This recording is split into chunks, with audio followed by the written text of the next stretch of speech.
नमस्कार दर्शक बंधु मु विकास शास्त्र दर्शन राशि विशेषण उपर आधारित विशेष कार्यक्रम में मुझे आपको स्वागत जनाऊँगी।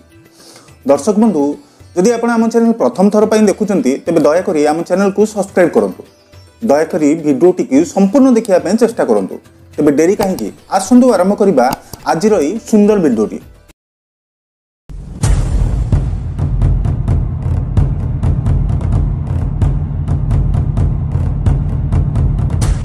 राशिचक्र 12टी राशि मध्यरु कर्कट राशि होची चतुर्थतम राशि। कर्कट राशि व्यक्तिंकर व्यक्तित्व स्वभाव चरित्र जीवन में आसुवा समस्यार समाधान किपरि भाबे करिवे आज आमे सेही विषय रे आलोचना करिबा। ज्योतिष शास्त्र अनुसार व्यक्तिर जन्म समय चंद्र जेउ राशि रे अवस्थान करिथांती ताहा व्यक्तिर जन्म राशि होइथाय। राशिचक्र रे कर्कट राशि रे अवस्थान 91 डिग्री रु आरंभ होई 120 डिग्री मध्यरे होइथाय। हिंदू ज्योतिष मते चंद्र एहार अधिपति ग्रह अटंती। हिंदू ज्योतिष रे कर्कट राशि आकृति बा संकेत एक कंकड़ परि होइथाय। वैदिक ज्योतिष मते कर्कट राशि सत्यगुणी ब्राह्मण जाति जलतत्व विशिष्ट एक चर और सम राशि अटे। जो मानकर नामर प्रथम अक्षर ही होइथाय सेमानकर पुनर्वसु नक्षत्र कर्कट राशि होइथाय। जो मानकर हु हे हो ड होइथाय सेमानकर पुष्या नक्षत्र कर्कट राशि होइथाय। जो मानकर प्रथम अक्षर डी डू डे डो होइथाय सेमानकर अश्लेषा नक्षत्र कर्कट राशि होइथाय। अर्थात जहार शुभ नाम एही नक्षत्र मानक मध्यरु मूल अक्षर होइथिबो सेही माने ही कर्कट राशि रो गोचर फल संपूर्ण भावे अनुभव करि परिबे।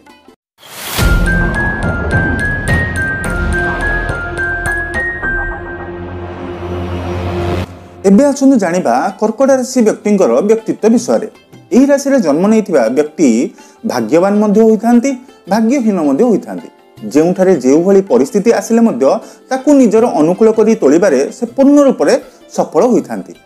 एही राशि रो व्यक्ति अत्यंत मात्रा रे भावुक होइथांती। कथारे मुद्रता हृदय रे कोमलता और शरीर रे सहनशीलता भरी रही थाए। एमाने आलस्य ठारू दूरे रही सर्वदा निज कार्य रे लागी रहिया को पसंद करिथांते। केबे काहा मन रे कष्ट दियंती नाही। थरे जहा कहंती ताहा शेष न हेबा जाय पछुको हटंती नाही। निजर एही स्वभाव लागि अनेक अर्थहानि मध्य होई थाए। एही राशिर व्यक्ति अधिक मात्रा रे व्यवहारिक कुशलता और निजर मापीचुपी कथा कहिबा द्वारा लोकंक सद्भावना अर्जन करि पारंती।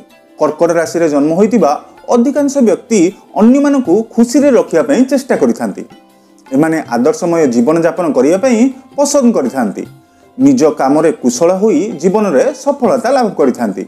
एही राशि रे लोक माने अन्य उपरे निर्भर न करी निजे परिश्रम करी रोजगार करिथांती। कर्कट राशि रे अधिकांश व्यक्ति विवेकशील और स्वतंत्र विचारशील होइथिबारु सेमानक मनर भावना को अन्य माने सहजरे जानि पारंती नाही। एमाने शांति रे बसी निर्मल हृदय रे अन्य सहित मिलिमिशि काम कले शीघ्र लाभवान हेबे। एमानकर विवाहित जीवन अत्यंत सुखमय होबार देखा जाइथाय। कर्कट राशि रे जन्म होइतिबा महिला माने गुणवती होइथांती। गृहस्थ जीवन रे निजर काम गुडुकु सुचारू रूपे करिथांती। एही राशि रे जन्म अधिकांश महिला को पुत्र सुख मिलिथाय। एमाने सबु कथा को दरकार ठारू अधिक चिंता करिबा झियो माने कथा कथारे कांदिबा एमानक ठारे अत्याधिक मात्रा देखा जाइथाय। एमाने खाद्यपेय रे संयम रखि नथिबारु शारीरिक रोग रे आक्रांत होई मानसिक अशांति रे जीवन यापन करिथांती। तेणु एमाने खाद्य संयमी होबा निहाती भाबे दरकार। संक्षेप रे कहिबाकू गले एमाने अध्ययन प्रिय जल प्रिय भावुक असुस्थ शरीर कल्पनाशील सचोट सहनशील दयालु भावप्रवण अक्षमशील नूतन योजना रे सफलता चतुर बुद्धिमान कुशल व्यवसायी मातृभक्त कृतज्ञ दयालु साहसी क्रोधयुक्त परोपकारी जिदकोर दाम्भिक सर्वदा कार्यतत्पर और क्षणकपी हेले मध्य दयावान।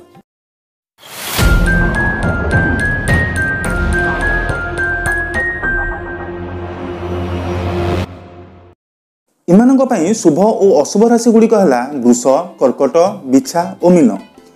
एही राशि व्यक्ति सहित आपणकर सामंजस्य ठीक रहिबो। बिच्छा और मीन व्यक्ति सहयोग और प्रेम परिपूर्णता कारण जो श्रेष्ठ संबंध रहिबो।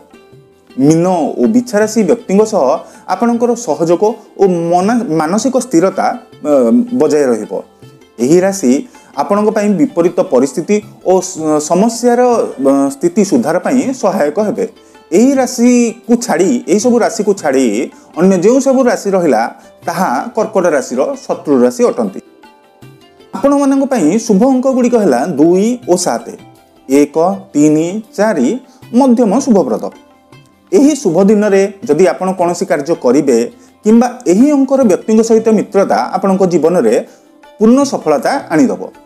आपण भाग्यशाली तारीख गुड़िक है 1, 2, 9, 10, 11, 18, 20 और 27 तारीख। यही तारीख आपण सफलता और शुभदायक हेब। आपण घात बार है बुधवार, घात मास है माघ मास, घात नक्षत्र हूँ अनुराधा नक्षत्र, घात चंद्र हूँ सिंह, घात लग्न हूँ तुला। आपण शुभ रंग है क्रीम और धला रंग। यही रंग को उपयोग कले आपण को जीवन में निश्चित भाव में सफलता मिल। छाती और पाकस्थली जनित रोग को नहीं एमाने बहुत चिंतित होबार देखा जायछि। ब्रेस्ट कैंसर होबार एमानक पाखरे बहु आशंका रही थाए। नारी मानक क्षेत्र में यह बहु आशंका सृष्टि करिथाए। एथिपाई एमाने सावधान रहिबा उचित। मेदबहुलता पई सतर्क रुहंतु। अत्यधिक चिंता करंतु नहीं। महिला माने रोषेई कला बेले निजर ध्यान रखंतु। एमाने गाधोइबा समय मध्ये निजर ध्यान रखिबा उचित। आपणक राशि अधिपति ग्रह चंद्र होइतिबारु आपणक पई शुभरत्न गुड़िक है मोती। यह को आपण धारण कले ग्रहर अनुकूल प्रभाव पड़ी थाए एवं प्रति क्षेत्र में सफलता प्राप्त होता है। यह छड़ा भाग्यशाली उपरत्न गुड़िक है मूनस्टोन, ओपल रत्न मध्य आपण धारण करी सफलता पाई परिबे। आपणकर राशि इष्टदेवी होउचंती माँ भुवनेश्वरी और इष्टदेव होउचंती देवदेव महादेव। एमानकर पूजा करिबा द्वारा आपण निश्चित भाव जीवन में सफलता पाई परिबे। आपण शिव और माँ पार्वती को पूजा करने द्वारा आपण जीवन में समस्त इच्छा पूर्ण हो, धन लाभ होगा सह आर्थिक स्थिति में निश्चित भाव सुधार आसो। आपण मैंने चंद्र महाग्रह जंत्र, महामृत्युंजय जंत्र, भुवनेश्वरी जंत्र को धारण करने किंबा ताकू घरे रखी पूजा करने द्वारा सफलता पाई परिबे। जदि आपण जीवन में शुभता आनिबाकु चाहुचंती तेबे प्रतिदिन एही जंत्र को पूजा करने द्वारा निश्चित भाव सफलता पाई परिबे। चाकरी और व्यवसायिक क्षेत्र में उन्नति करने को चाहूले आपण 2-मुखी रुद्राक्ष किंबा 3-मुखी रुद्राक्ष धारण करि परिबे।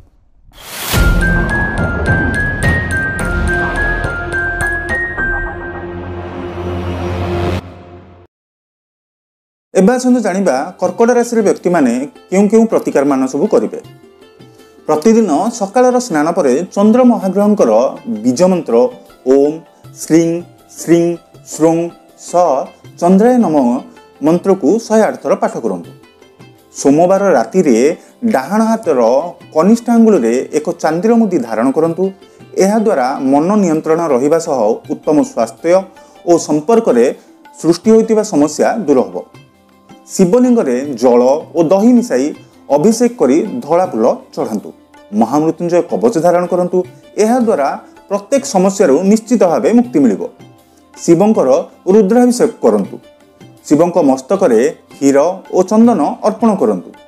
सबुबेले मातांकर उपदेश मानंतु। प्रतिदिन सकाळु मां को षष्टांग प्रणिपात करंतु। कौनसी नूतन कार्य आरंभ करने आगु मांकर आशीर्वाद नहीं कार्य आरंभ करंतु। आपणक जीवन में कौनसी रहस्य केबे कहा आगे भी प्रकाश करंतु नहीं। जेकोसी पूर्णिमा गाधोइबा जल में गंगा जल मिसाई स्नान करंतु। आपण मानक मन दुर्बल होता है तेणु सूर्य को पानी रे टिके हलदी मिसाई और हलदिया फूल पकाई अर्घ्य रूपे अर्पण करंतु। सूर्य को अर्घ्य ध्यान कले आपणकर समस्त समस्या रु मुक्ति पाई परिबे। दर्शक बंधु ए थिला कर्कट राशि विषय रे किछि जणा अजणा कथा। अन्य राशि विषय रे जानियाकु चाहुतले आपण आई बटन उपरे क्लिक करी वीडियो गुड़िक देखि परिबे। आजिर वीडियो केमिति लागिला आमको कमेंट करी निश्चित भाव में जणाइबे। एही भली नुआ नुआ वीडियो देखियाकु चाहुतले आम चैनल को सब्सक्राइब करिया को जमा ही भूलंतु नहीं। वीडियोटी भल लागिथिले लाइक और शेयर करिया को मध्य भूलंतु नहीं। ज्योतिषशास्त्र वास्तुशास्त्र और अंकशास्त्र अनुसार आपण जीवन में आसुवा प्रत्येक समस्या समाधान करने को चाहूले आपण आमको तले दि जाइथिबा नंबर रे जोगाजोग करि परिबे। आज विदाय नौची नमस्कार।